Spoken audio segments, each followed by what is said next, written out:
El silencio como que me empujó a empezar, no sé si quería empezar ya, pero se cayeron todos en la boca. Hola, bienvenidos y bienvenidas. Gracias a todos por venir al Rebirth de Mad Biotech. Algunos anuncios antes de a lo que vinimos. Primero que nada, en el fondo hay camisetas como esta. Pueden pillar la suya cuando quieran, en lo posible no mientras esté Sergio hablando, pero luego están todas en la última fila de sillas. Importante, estos eventos se hacen en todo el mundo y los banca la misma industria que nos acoge a todos nosotros. Entonces, este evento está sponsoreado 100% por siglo XXI, particularmente que es un trabajo, pero están todos invitados y sus compañías a auspiciar los próximos. La idea es que tengamos un ritmo de 2 o 3 encuentros por año, donde podamos encontrarnos, charlar y hablar de las cosas que nos divierten como Subsecond Latency. Finalmente, como vamos a hablar de Subsecond Latency, WebRTC, WIP y Web, en ese QR que tienen tiempo de escanear ahora, lo tienen también en los TV del costado, está el stream en vivo en este momento. Subsecond, me voy a mover para que puedan hacer la foto tranquilos. Y luego lo tienen también, como decía, en las pantallas de los laterales de manera más cómoda. Como decía, para los que no lo saben, es una comunidad Videotech empujada por DMAX desde creo que 2015, 2014. Se lleva a cabo en todas esas ciudades, o sea que en muchas ciudades del mundo donde el video tiene industria suceden estos encuentros. Y por último, intro rápida, Sergio García Murillo de Dolby.io nos va a hablar de WIP, Web y el romance que podría ser. Nada, los dejo con él.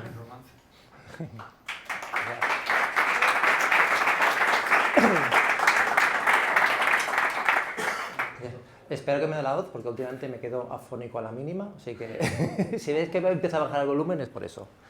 Vale, pues para empezar, o sea, cuando Manu me propuso hacer la charla, lo primero que le dije es que yo no quería dedicarle mucho tiempo, así que estamos reutilizando una charla que hice para el WebRTC del Galkey Week, no sé si a finales del año pasado o a principios de este año, así que iré actualizando algunas cosas que están un poquito ya desactualizadas y también en la presentación estaba sobre todo enfocada a gente del mundo WebRTC con poco conocimiento de streaming.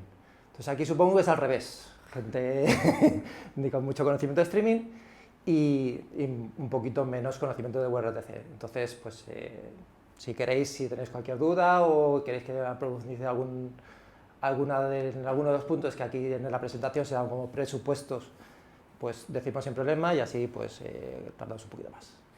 De todas formas, aquí, ¿cuánta gente conoce WebRTC? Más o menos. ¿Cuánta gente ha trabajado con WebRTC?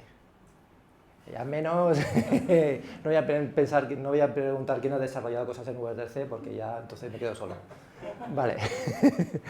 Bueno, pues para empezar, pese al título catchy que han intentado coger, o sea, nunca WebRTC y el mundo broadcasting, aunque hemos sido vecinos, nunca nos hemos llevado demasiado bien. O sea, en WebRTC siempre hemos estado muy preocupados, nuestro foco principal ha sido crear aplicaciones de videoconferencia, multiconferencia, y el mundo de streaming ha sido algo un poquito ajeno hasta nosotros, ¿no?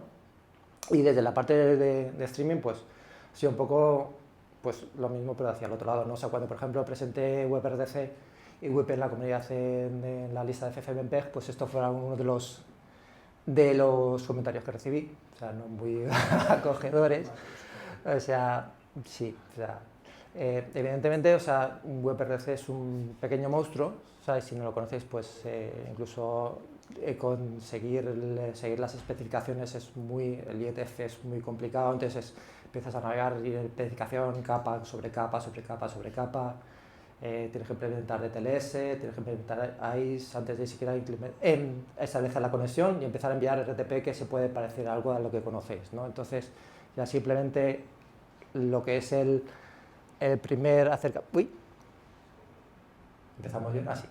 El primer acercamiento a WebRTC entiendo que es duro, o sea, luego le empiezas a coger el truquillo y no es tan complicado, pero entiendo que la primera visión que tiene la gente de streaming es que WebRTC es demasiado complicado para lo que ofrece, ¿vale? Entonces, sin embargo, o sea, durante la pandemia muchas de las tendencias que habíamos visto desde el mundo WebRTC empezaron a acelerarse, ¿no? O sea, de repente estamos todos en casa, todos necesitando trabajar en remoto, todos necesitando experiencias que requerían interactividad, o sea, y eso realmente pues no se pueden ofrecer cuando tienes 2, 3, 4, 5 segundos de retraso. O sea, si necesitas interactividad necesitas tener muy poca latencia, porque si estás, por ejemplo, trabajando trabajos de postproducción, además quieres que el resultado sea inmediato, no quieres esperar 3 segundos a recibir lo que estás cambiando, o si quieres hacer una interacción con gente, pues si recibes el feedback 5 segundos después, pues es muy difícil mantener una conversación, ¿no? Entonces, pues WebRTC sigue siendo uno de los mejores protocolos para manejar tiempo real, o sea, para lo que nos hemos dedicado toda la vida. Entonces, sí que durante el COVID, o sea, sí que empezamos a ver mucha tendencia de empezar a aumentar, digamos, los casos de uso que había tradicionalmente con WebRTC y más pues centrando en la parte de broadcasting y de interactividad. Sin embargo, cuando te empiezas a meter en ese mundo, pues evidentemente, aquí evidentemente no voy a explicaros nada que no conozcáis, pero para la gente de WebRTC pues es un poco más complicado, ¿no? Porque WebRTC estamos acostumbrados a... No hay un protocolo de señalización estándar, o sea, cada uno se implementa el suyo y esto ha funcionado muy bien para poder hacer tus servicios de videoconferencia, donde no necesitas hablar con nadie, donde tú tienes tu Google Meet o tu servicio, que tú te creas tus APIs, tus aplicaciones y lo tienes todo como muy encapsulado. Sin embargo, cuando vas al mundo del broadcasting, pues aquí, o sea, lo primero que hemos hecho es enchufar la cámara ese día, una Blackmagic, digo, una OBS, entonces no es algo que tú puedas controlar extremo a extremo, o sea, tienes que adaptarte a las herramientas que existen ya dentro del mundo, o sea, todo el mundo pues tiene sus encoders, tiene sus cámaras, tiene sus protocolos, entonces o puedes adaptarte a lo que demandan la gente de producción, de cámaras y demás, o no tienes que entrar en ese mundo, ¿no? O sea, entonces, desde la parte de, pues como os he comentado, o sea, WebRTC no tiene protocolo de señalización y eso es algo aposta, o sea, porque todo el mundo, por ejemplo, como hemos dicho, WebRTC los comienzos está pues para servicios de comunicación, servicios de multiconferencia, reuniones, en el que la experiencia de usuario es muy diferente de unos a otros, ¿no? Entonces, hacer un protocolo que cumpla todos los casos no iba a decir muy complicado, es que no era posible, o sea, porque cada quien pues iba a querer sus propias particularidades que es imposible encajar, y aunque existen otros protocolos en los que se pueden utilizar con WebRTC, como puede ser SIP o XMPP, pues son protocolos muy telco, que evidentemente pues no vas a conseguir nunca meterlos en un FFmpeg, porque ya la parte de media es complicada, meter SIP o XMPP, vamos, es una locura. RTSP, que es lo más parecido en el mundo de streaming, pues no soporta el intercambio de SDP de Offer Answer, que es el modelo de WebRTC. Entonces, al final, sobre todo cuando queremos ingestar con protocolos más o menos estándar, pues siempre acabamos utilizando RTMP, ¿no? Y entonces, por ejemplo, Twitch, bueno, hasta hace poco, aunque luego también está SRT y demás, pero casi toda la entrada a servicios WebRTC era RTMP, ¿vale? Eso crea bastantes problemas a la hora de hacer la entrega por WebRTC, porque si quieres una baja latencia, al final todavía, hasta que MediaWare-Quick diga lo contrario, que está, pues todavía sigue siendo WebRTC, sigue siendo la mejor manera de entregar media con baja latencia, sobre todo si tienes un browser como consumidor, ¿vale? Entonces, si la entrega quieres hacerla con WebRTC y tienes RTMP como entradas, pues tienes muchos problemas. Primero tienes que hacer transcoding de audio, porque los codes no son iguales, aunque ahora sacar el RTMP V1, donde se empiezan a intentar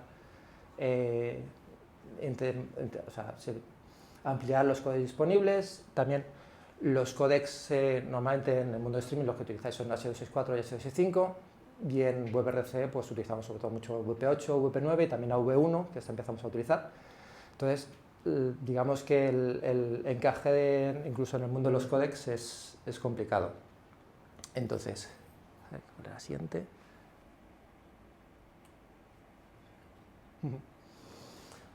Entonces es por lo que yo creé, o sea, empecé a crear el protocolo. O sea, nosotros teníamos, bueno,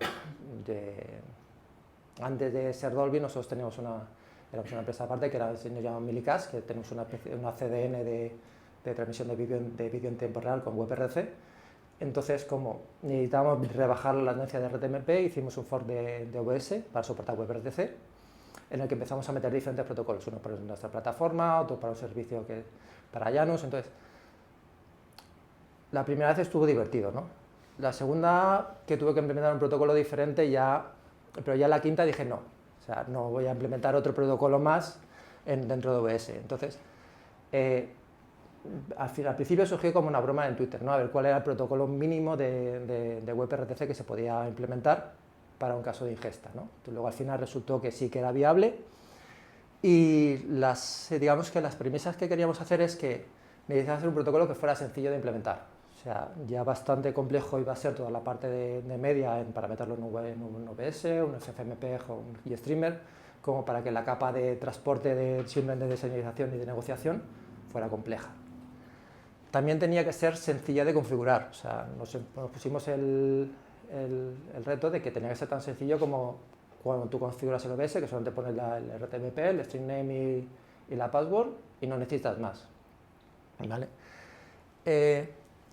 Y luego también redujimos mucho toda la capacidad que tiene WebRTC a su caso de ingesta, ¿no? O sea, porque WebRTC puedes tener múltiples cámaras, puedes renegociar, puedes añadir y quitar cámaras en caliente. Entonces, pues redujimos eso a un caso de uso de ingesta, que solamente un solo stream con flujos unidireccionales, que no necesitamos renegociaciones y que fuera cliente-servidor. O sea, porque WebRTC sabéis que es peer-to-peer, o sea, no hace falta un servidor, puedes tener dos browsers hablando entre ellos sin tener que hablar con un servidor central.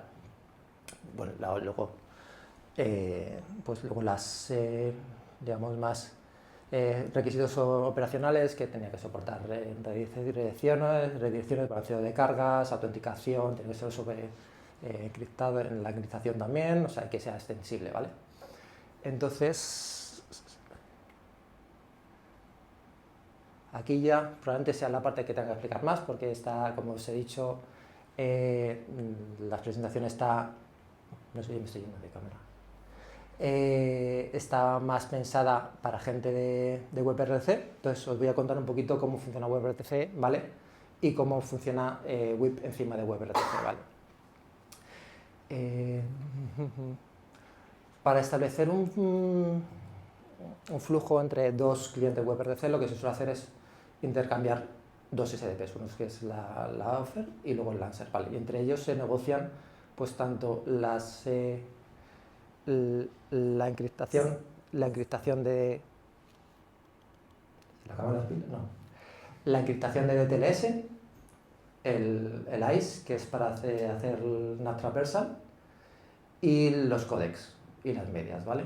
Entonces eso todo va pues, más o menos como un RTSP, el SDP, pero bidireccional, ¿vale? Se negocia lo que es capaz de enviar el cliente, el offer, y qué es lo que es capaz de recibir el answer. Entonces, ese intercambio de SDPs se hace con una petición HTTP normal, ¿vale? O sea, un post que tiene el SDP offer y le llega el SDP answer, ¿vale? Dentro de este SDP viene las IPs y las claves y los certificados de DTLS para negociar la encriptación y para establecer el transporte de DTLS y IFE, ¿vale?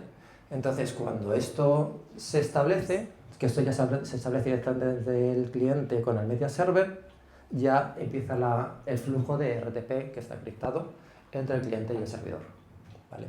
Entonces, luego también hemos añadido pues, una serie de comandos HTTP pues, para terminar la sesión o unas extensiones que estamos haciendo también eso sobre todo para la parte de web más que de web.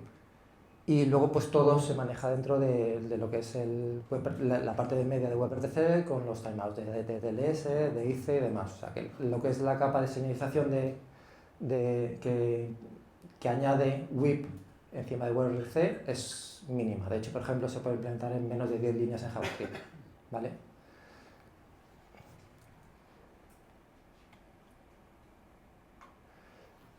WIP es un protocolo que estamos estandarizando en IETF. Esto es, como digo, la presentación estuvo, no sé, creo que fue sobre diciembre o por ahí. Ahora tenemos un par de versiones más y estamos ya en la final review. Tengo que hacer unas pequeñas modificaciones editoriales y esperemos que esté publicado como RFC antes de final de año, ¿vale? O sea, el protocolo en sí no va a cambiar porque ya estamos en la fase pues eso, de aprobación editorial, de ver que todas las referencias son correctas y demás. Y pues eso, que estará yo creo que en RFC a final de año con un poco de suerte.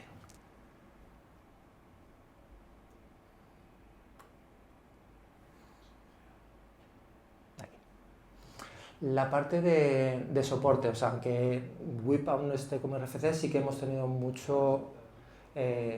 sí que ha suscitado bastante interés dentro de lo que es el mundo WebRTC y dentro de nuestro pequeño nicho. Y está soportado ya, pues tanto Melicas como Dolby, que al final es lo mismo. Por Tencent, por Tencent y ByteDance, Cloudflare, Pulsa, LiveSwitch y desde hace poco también Twitch. O sea, con lo que es el soporte de servicios que están empezando a implementar WIP es bastante grande, sobre todo con nombres bastante potentes. Y bueno, esto no sé, supongo que habrá cambiado un poquito y tenemos algunos más. Está soportado en GStreamer, que tiene un pipeline para WIP. También aquí está en codificadores Osprey, Teradek, en Unreal, Flowcaster, Hikvision, ToBecome y también la semana pasada añadimos soporte de WIP. Bueno, Twitch añadió el soporte de WIP a OBS, ¿vale? Que es con lo que estamos haciendo la transmisión ahora mismo, ¿vale? Hemos perdido ya las claves, pero sí. Un poquito. Entonces, eso cubre lo que es la parte de ingesta, ¿no? O sea, nosotros al principio, sobre todo, yo la parte que quería era poder tener más capacidad de ir a un sitio y que me pudieran entregar WebRTC y yo poder distribuirlo. O sea, la limitación que veíamos era la parte de ingesta, pues poder tener configuraciones hardware para poder llegar. A ver si viene, porque esto. Bueno, si no hablo ya me queda poco, así que si me quedo sin voz ya.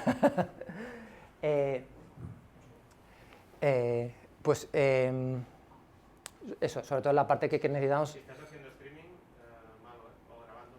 No, sí, tengo un micro aquí. O sea, esto solamente para que me escuchéis vosotros si no tuviera que forzar demasiado la voz. O sea que. Sí, para ver si proyecto. Así. Pues, o sea, la parte que más nos preocupa es poder llegar a un evento y poder tener pues, acceso a codificadores hardware, que poder enchufar directamente y poder estar recibiendo nuestra plataforma.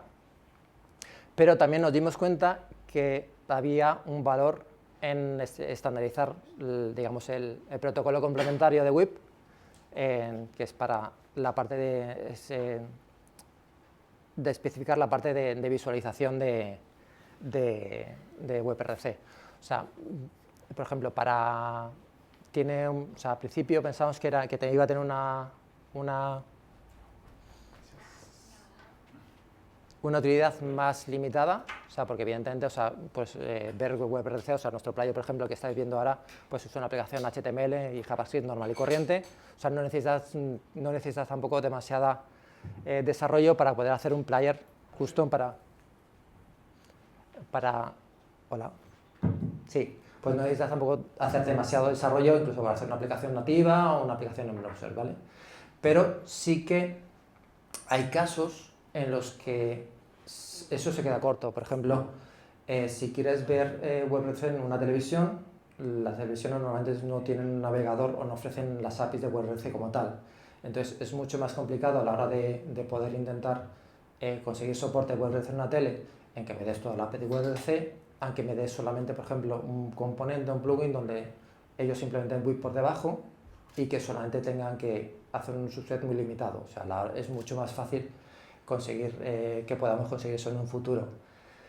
También una consecuencia es que estamos consiguiendo interoperabilidad entre diferentes servicios, o sea, porque si yo entrego un protocolo web de entrega, me lo pueden consumir sin tener que implementar un protocolo custom.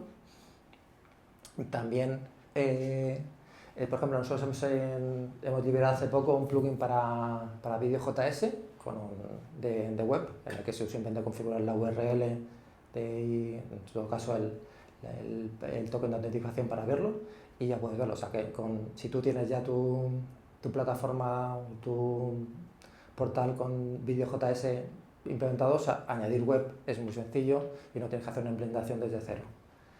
Y por último, estamos dentro del grupo de DASIF, estamos viendo a ver cómo poder hacer una experiencia mixta entre MPEG-DAS y WebRTC. O sea, por ejemplo, esto sería útil para poder ofrecer un player que soportara dos versiones del evento en vivo, uno con HLS, donde puedes hacer, por ejemplo, timeshift, o sea, ir hacia atrás y empezar el evento desde el principio, o cambiar a la versión en vivo para no tener absolutamente ningún retardo, ¿vale? También encima los costes de distribución son diferentes con HLS y WebRTC, entonces ahí puedes también un poco jugar un poquito con que no todo el mundo a lo mejor quiere estar o necesita la parte de, digamos, más premium de WebRTC de transmisión con baja latencia, o sea, pero entonces esta parte de tener un protocolo estándar pues nos ayuda también con esta parte.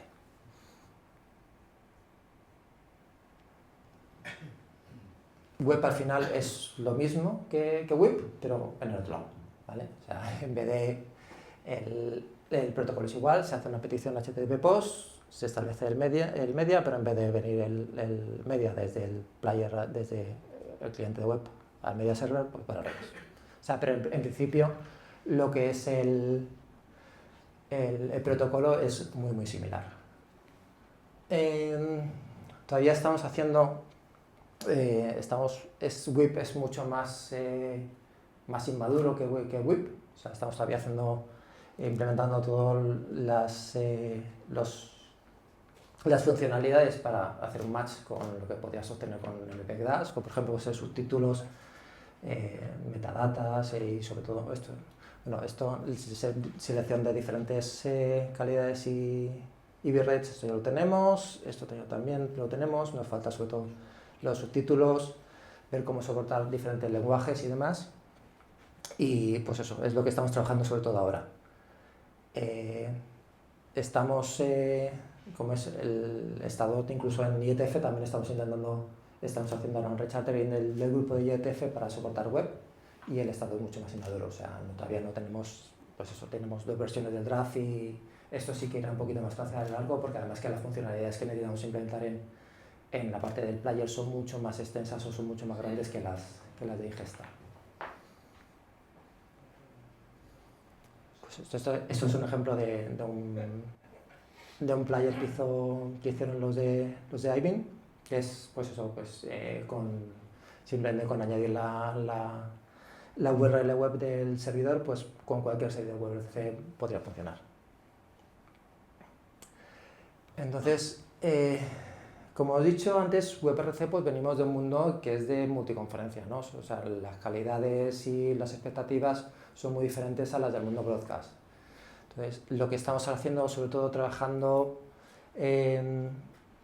nosotros desde Dolby, es cómo empujar o cómo aumentar la calidad del mundo, o sea, la calidad de conferencia, hacer una calidad broadcast para poder no solamente tener baja latencia, sino tener una calidad y unas prestaciones iguales a las de un streaming, vamos a llamarlo más tradicional, o a los que estamos, o más a la calidad que estáis acostumbrados en el mundo de streaming, ¿vale?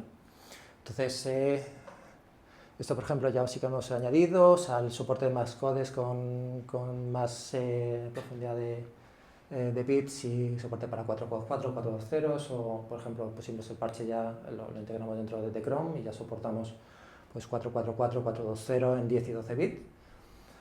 Soporte para más codecs, con soporte de HDAV1 y H265, incluso, bueno, evidentemente, venimos de donde venimos, HDR y Dolby Vision, porque no puede faltar.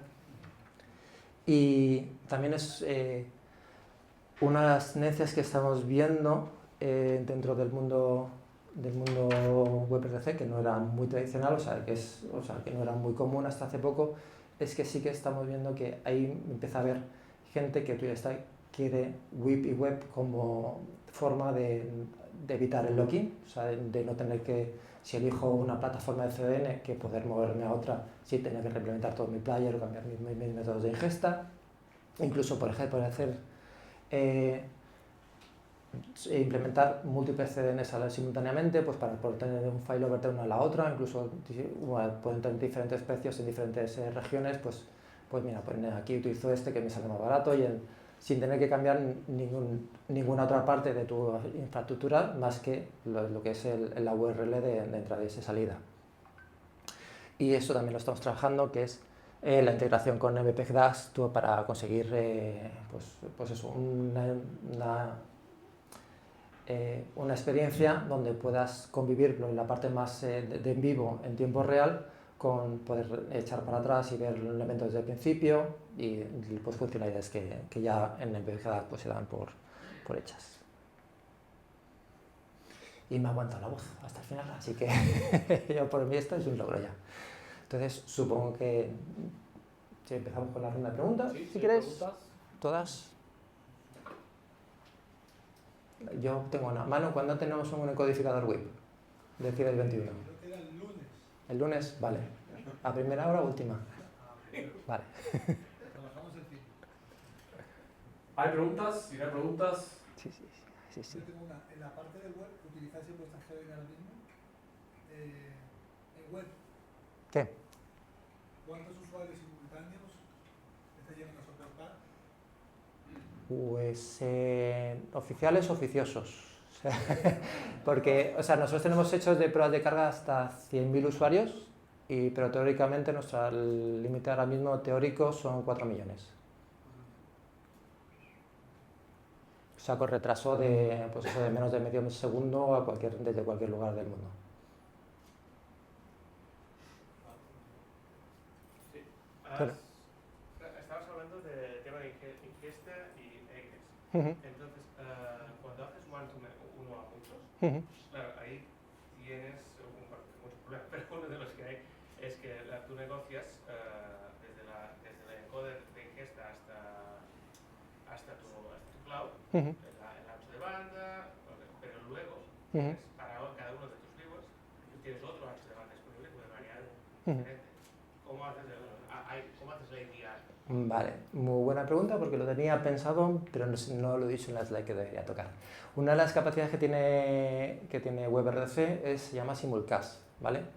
Que es, de hecho, no es que hayamos inventado nada, porque de hecho lo estamos hablando ahí, es una funcionalidad que incluso venía en el Flash Media Live Encoder de hace 300 años, en el que el encoder puede enviar múltiples calidades y bitrates simultáneamente al servidor, ¿vale? Entonces, eso es una funcionalidad nativa de WebRTC, en el que tú configuras el stream y puedes decir que aparte de la 1080 te envíen una 720, una 720p o una 540p, ¿vale? Entonces, eso todo se envía al servidor y luego lo bueno es que WebRTC pues tiene mucho trabajo detrás en el mundo de streaming, perdón, de conferencia. Entonces, existen protocolos de detección de ancho de banda del servidor al cliente y entonces, por ejemplo, lo que hacemos nosotros es detectamos el ancho de banda disponible y seleccionamos cuál es la mejor calidad a entregar de las ya codificadas desde el codificador. Esto tiene la ventaja de que, por ejemplo, nosotros no tenemos que implementar servicio de transcoding en el servidor, que aparte de reducir unos costes para nosotros y también para el cliente, porque el cliente no tiene que pagar por el transcoder en cloud o en origen, también es, digamos, es más eficiente a nivel de uso de energía y también de CPU, porque no tienes que hacer lo que es la transmisión pura, es mucho más, comparado con el coste de transcoder, pues es menor, ¿vale? Y una última pregunta. ¿hacéis audio, hacéis aligning de audio y vídeo? ¿O es el último frame? A ver, se puede. Una cosa es, cuando hacéis, aquí hay muchos, o sea, por ejemplo... En el player, en web, ¿hay Vale. alguna estandarización para hacer alignment de audio y vídeo? Sí, o sea, porque esto es, aquí hay muchos niveles. Primero es lo que existe en teoría, que está implementado en los browsers sobre todo y en WebRTC, y luego también que implementamos nosotros en la CDN. Entonces, es muy lo de hablar que soportamos. WebRTC tiene sincronización de audio y vídeo, o sea, existen mecanismos para sincronizar el playback en el browser, o sea, con los mensajes de RTCP, o sea, el cliente ajusta el jitter buffer del audio y del vídeo y retrasa el audio del vídeo para hacer la sincronización de eso del audio y del vídeo, ¿vale?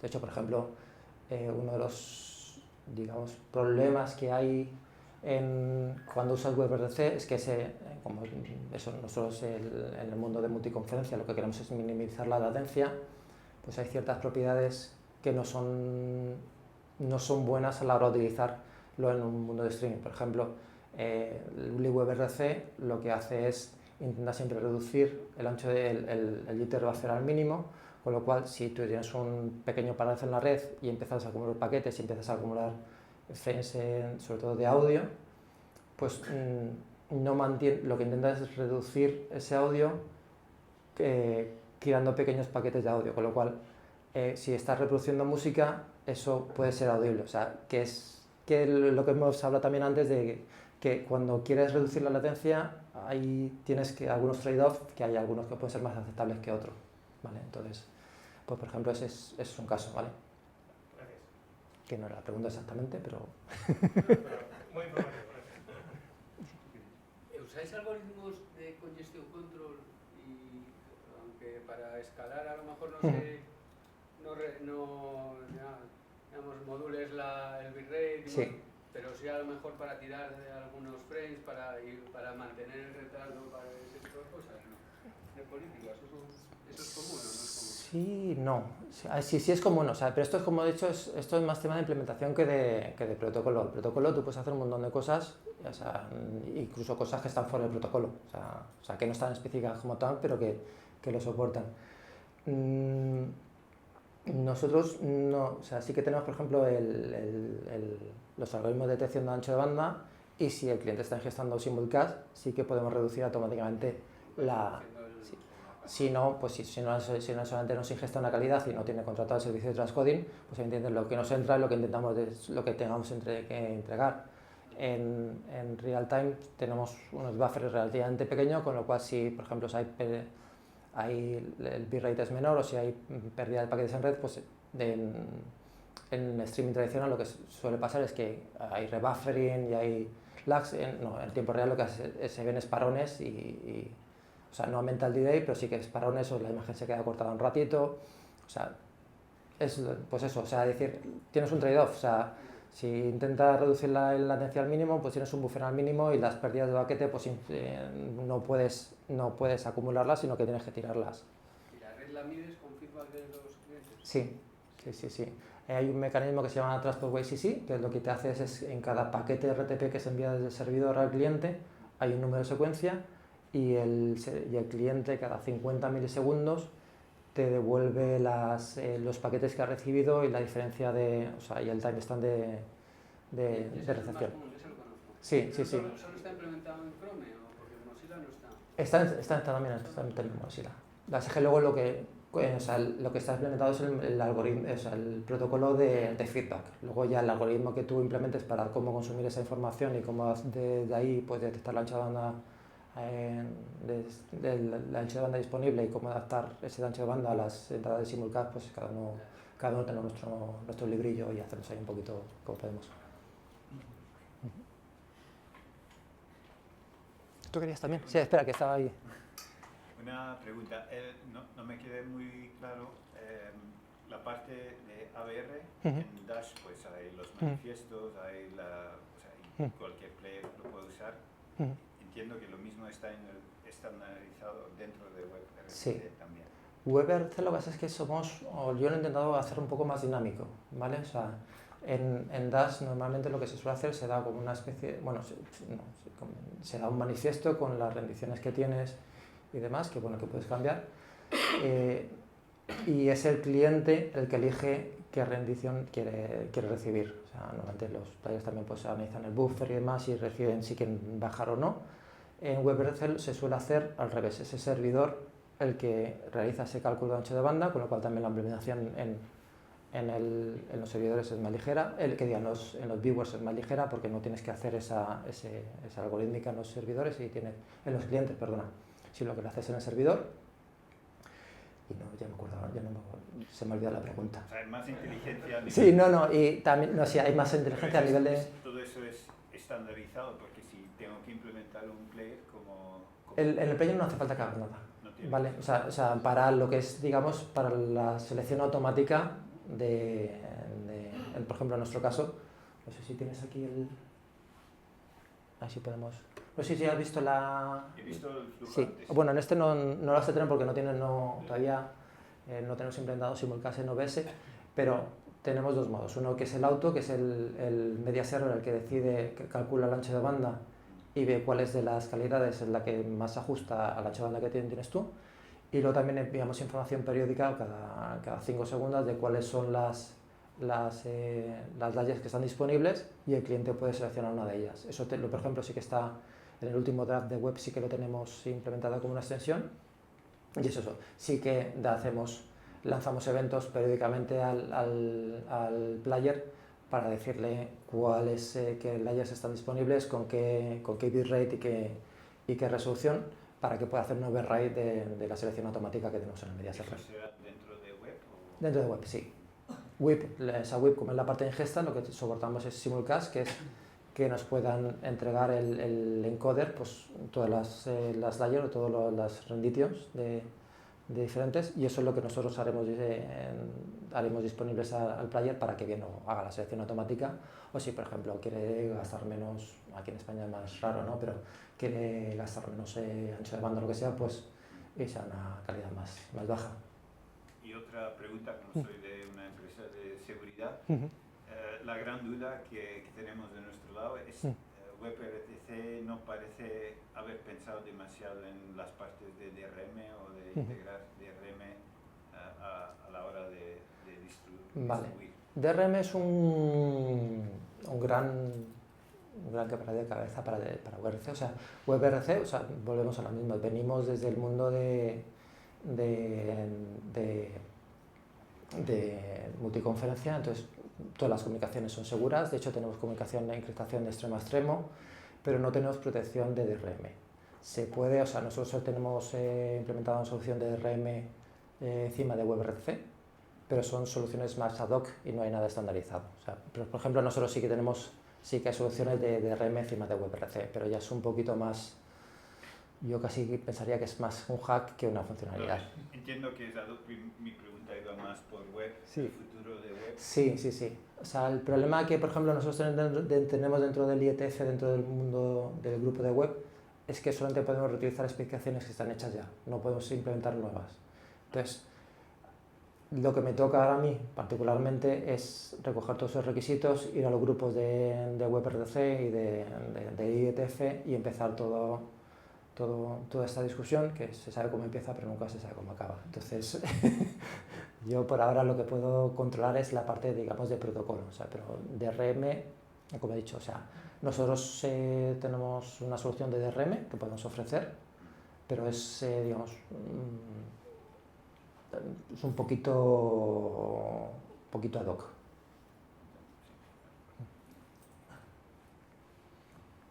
¿Qué tal? Buenas, ¿qué tal? Bueno, primero enhorabuena y muchas gracias por la charla. Y solo una cuestión técnica que no me ha terminado de quedar del todo clara. En WIP entiendo que sobre todo el esfuerzo ha sido definir o estandarizar el protocolo de señalización. Lo que no me queda del todo claro es qué impacto ha tenido eso luego en el Media Transport. ¿Ha tenido algún tipo de aplicar algún tipo de restricción o modificación que tenga que hacer WebRTC? No, como acabo de decir antes, uno de los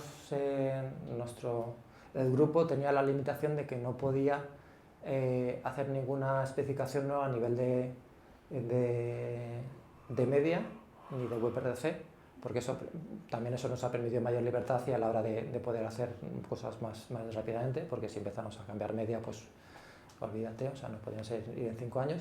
Entonces, lo que sí que hemos hecho es restringir algunas funcionalidades de WebRTC para que sea más sencillo de implementar desde cero, ¿vale?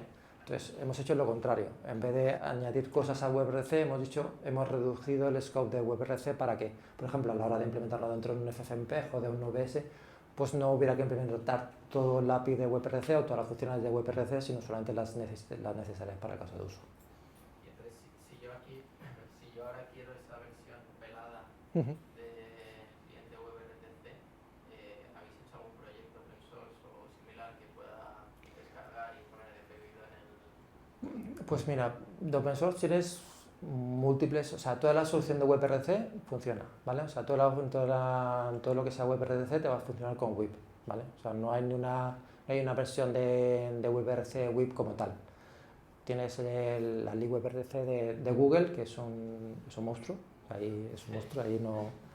Luego están, pues eso, si quieres irte a pues un Pion en Go o Lead Data Channel, que son las...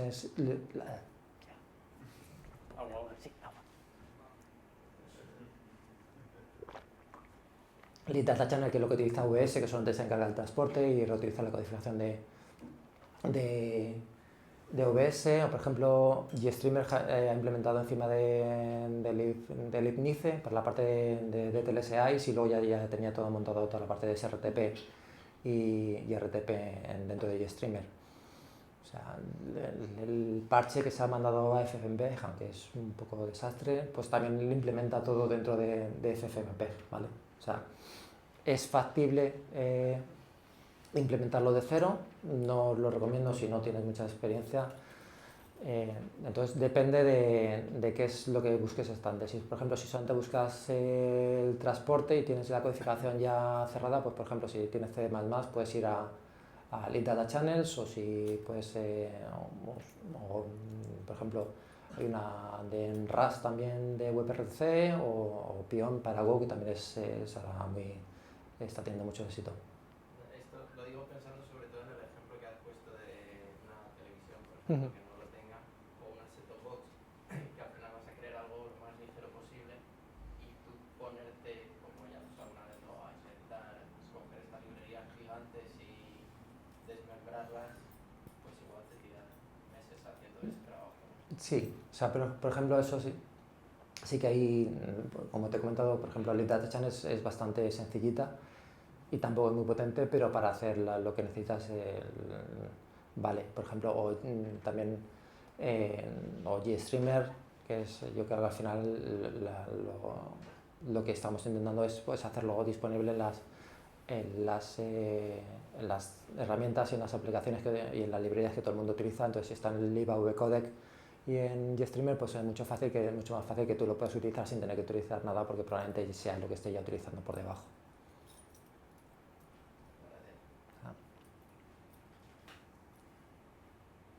¿Alguna? Sí, se me ha ocurrido otra. Sí, dile. WebRTC, as far as I know, is unreliable. It's partially reliable or unreliable. HTTP streaming es reliable. Entonces, cuando implementáis el player, tenéis que hacer algunos trucos para pasar de un unreliable concept a reliable. De hecho, lo que hemos comentado digamos, la experiencia híbrida sería establecer una sesión HLS y una WebRTC. Entonces cambias de una a la otra. O sea, no es que tengas, no es que integramos los protocolos, sino que sería como, por ejemplo, poder embeber la URL web dentro del manifiesto de MPEG Dash para que el player pudiera elegir que si quiere ir por Dash o por WebRTC. Pero no, la idea no es integrar los protocolos de medio por debajo, sino que elegir... El render de RTC por live y luego utilizar un Sí. render de... Sí, digamos que es como es, por ejemplo, si tienes el vídeo JS ya con los dos, pues si te conectas a un solo sitio, si te bajas el manifest, pues que puedas seleccionar que si me conecto a por web al stream de real time, o si prefiero conectarme por HLS al evento en vivo, pero que pueda, por ejemplo, hacer para atrás en el tiempo y demás. ¿Os habéis mirado webcodecs para implementar un player nativo? Sí, pero no me aporta nada con respecto a WebRTC, excepto nada. O sea, me refiero, por ejemplo, la parte de WebRTC, o sea, lo que me has hablado de DRM, no se puede hacer con webcodecs. Y para mí es el principal gap que tiene ahora, por ejemplo, WebWeb es DRM y webcodec no te lo da. Tienes que hacer de hecho, es lo que estamos haciendo nosotros, estamos capturando los frames de WebRTC y los estamos pasando por M y Media Source Extension para hacer un playback como tradicional. Entonces, al final, si utilizas MediaWare no vas a utilizar webcodecs. Vas a coger el frame que te venga de MediaWare y se lo vas a pasar al Media Source Extension para que haga el playback. Porque si no, no tienes DRM. Que es a menos que se implemente que haya alguna otra forma de exponer un DRM, que entonces ya tú también utilizarás WebRTC, pero a día de hoy en browsers la única forma de hacer con DRM es con M Media Source Extension. Sí, pero sin DRM. Ya, claro. Pero sin DRM pues no necesito tampoco webcodecs porque tengo ya AV1, VP8, VP9. La única es, por ejemplo, Dolby Atmos no se soporta en WebRTC, pero tampoco webcodecs. O sea que... Por terminar tu pregunta, webcodecs lo veo interesante para hacer aplicaciones y ingesta, pero no tanto para playback. Es una experiencia. O sea, Control de personal. O sea, si es mi... Puedes hacer composiciones. Sí. Bueno, aporta cosas. Sí, pero lo digo que más a nivel de hacer aplicaciones y demás, y no tanto como streaming.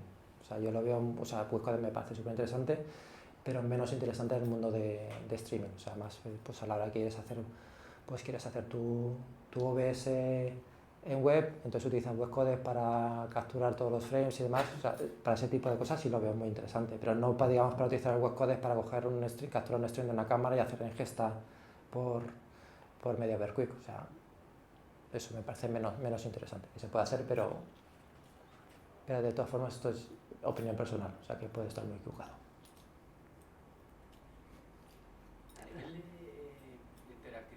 Uh-huh. En web, ¿tenéis data channels para, por ejemplo, poder crear chats?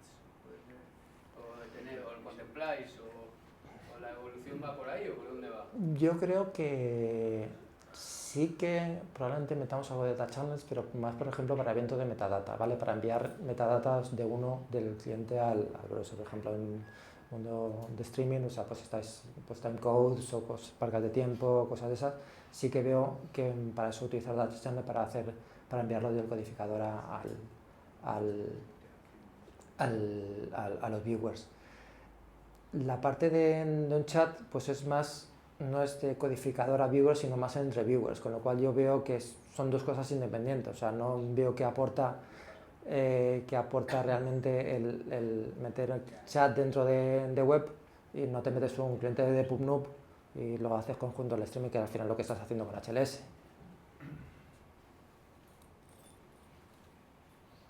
Una preguntilla. El tema de monetización de vídeo Uh-huh. en WebRTC, o sea, desde el punto de vista de la publicidad, ¿va un poco por la línea de estos metadatas que comentas o cómo, cuál es la aproximación?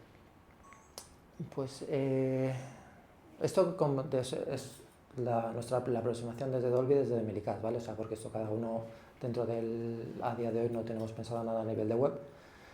Puedes hacer tanto ingesta a nivel de servidor, o sea, que tienes el problema de cómo realmente aseguras que las visualizaciones de tu anuncio hayan sido las correctas y demás. O puedes hacerlo como un anuncio tradicional HTML encima de player. Yo creo que es más, probablemente incluso mezclado con los metadatas que hemos dicho antes, que puedas mandar un metadata desde el encoder diciendo insertame un anuncio y que sea el propio player el que obtenga ese y haga digamos desacoplado completamente de la parte de medio.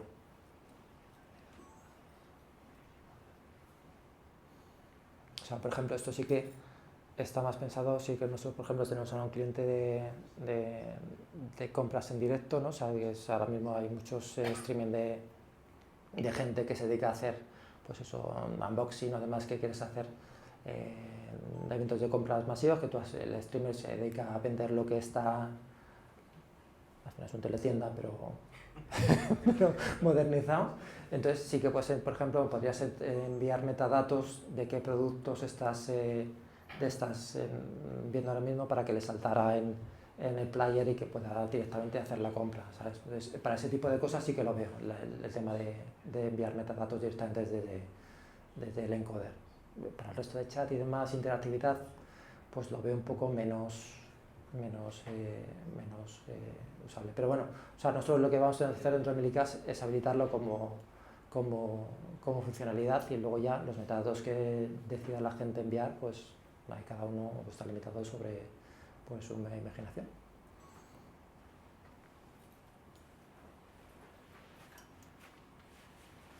¿Nada más ya? ¿Una pregunta? ¿Una pregunta? No, toma, da ahí el... Gracias. De nada.